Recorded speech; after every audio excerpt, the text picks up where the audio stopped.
আসসালামু আলাইকুম virtual viewers, সবাই কেমন আছেন? নিশ্চয়ই খুব ভালো আছেন। গত রাতে ভীষণ ঝড় গেল। ঝড়ের পরে উপরে এসে দেখলাম যে আমার ভুট্টা গাছের কী অবস্থা। যদিও আমি টেরই পাই নাই যে রাতে খুব ঝড় বৃষ্টি হয়েছিল, মোটামুটি বেশ ভালো ঘুমিয়েছিলাম। কিন্তু আলহামদুলিল্লাহ আজকের ঝড়ে আবার তেমন কিছু হয় নাই।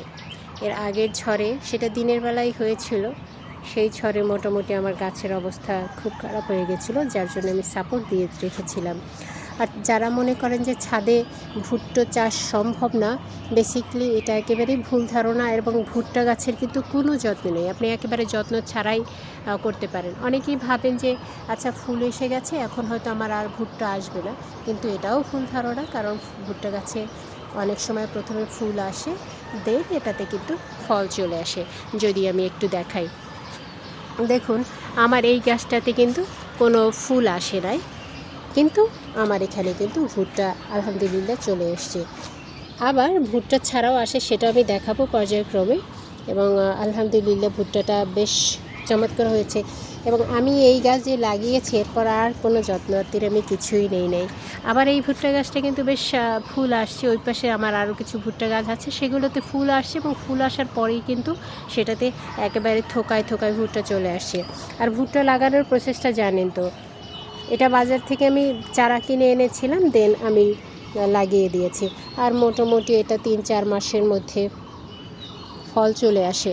এবং এটা কিন্তু এই যে বেবি কর্ন বলে এটাকে, এই বেবি কর্ন খেতে কিন্তু অত্যন্ত সুস্বাদু। আমার বাসায় ছোট্ট ছোট্ট ছানাপোনারা ছিল, ওনারা দেখলাম ঝড়ে আমার গত পরশু যেটা ভেঙে গিয়েছিল সেটা নিয়ে ওনারা খেলেন, এবং বেশ মনে হচ্ছিল ওনাদের খাওয়া দেখে। ওনারা তো খুব বেশি রুচি নেই কোনো কিছু খেতে, কিন্তু ওনারা দেখলাম পুরোটাই শেষ করছে, বলছিল মিষ্টি মিষ্টি লাগে, নরম নরম লাগে।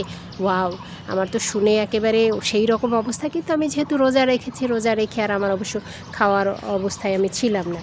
আর ওনারা দিনের বেলায় সেটা সাবার করে দিয়েছে। আমার এখানে আরও একটি গাছ আছে, যদি এটা রাতের ঝড়ে কিছুটা হেলে পড়েছে। তো আলহামদুলিল্লাহ বেশ ভালো হচ্ছে। আপনারা চাইলে কিন্তু ছাদে ভুট্টা গাছ লাগাতেই পারেন।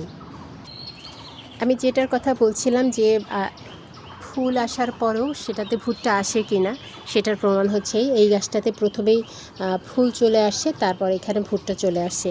এবং আলহামদুলিল্লাহ আমি তো খুবই আবেগ আপ্লুত হয়ে পড়ছি। আমার এই গাছটা, এটাতে মোটামুটি 3টা ভুট্টা চলে আসছে। এখানে আরও একটা সাপোর্ট দিতে হবে, এই সাপোর্টে আসলে হচ্ছে না। তো আলহামদুলিল্লাহ যা হচ্ছে আমার মোটামুটি আমার সব পূর্ণ হয়েছে। এবং সবচেয়ে বড় কথা হচ্ছে এটা দিয়ে আমি আইডিয়া পেলাম বেসিক্যালি আমি ভুট্টো চাষ করবো কি না ছাদে। এবং এটা মোটামুটি একটা খুব বেশি এটা কিন্তু স্পেস নেয় না, আপনি খুব ঘনভাবে লাগিয়ে দিলেও খুব একটা সমস্যা নাই। আমি যেমন এখানে 3টে গাছ লাগিয়েছি, এবং সেই 3টা গাছ এত ঘনভাবে লাগিয়েছি, আলহামদুলিল্লাহ দেখুন আমার কিন্তু 3টা গাছই ভুট্টা চলে আসছে। এই একটা গাছ, এইটা গাছে 2টা আসছে, আর এটাতে একটা এসছে, এবং মনে হচ্ছে ভেতরে আরও একটা আসবে। আবার এখানে লাগিয়েছি আমি 3টা গাছই লাগিয়েছিলাম, এখানেও একটাতে 2টো আসছে, আর একটা যে বললাম যে আমার ছোট ছোট ছানাপোনারা খেয়ে ফেলেছে। এবং এইটা থেকে আমি জানি না এটা থেকে তেমন কোনো বীজ হয় কিনা, এটি অরিজিনাল বীজ কিনা আমার জানা নেই, আমি আস্তে আস্তে জানবো।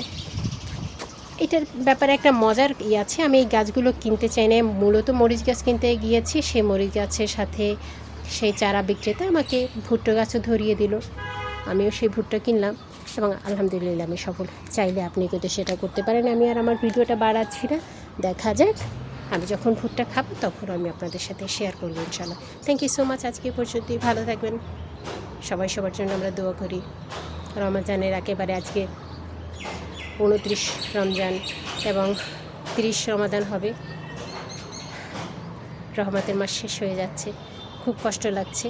যাই হোক আলহামদুলিল্লাহ, বেঁচে থাকলে আবার দেখা হবে, কথা হবে।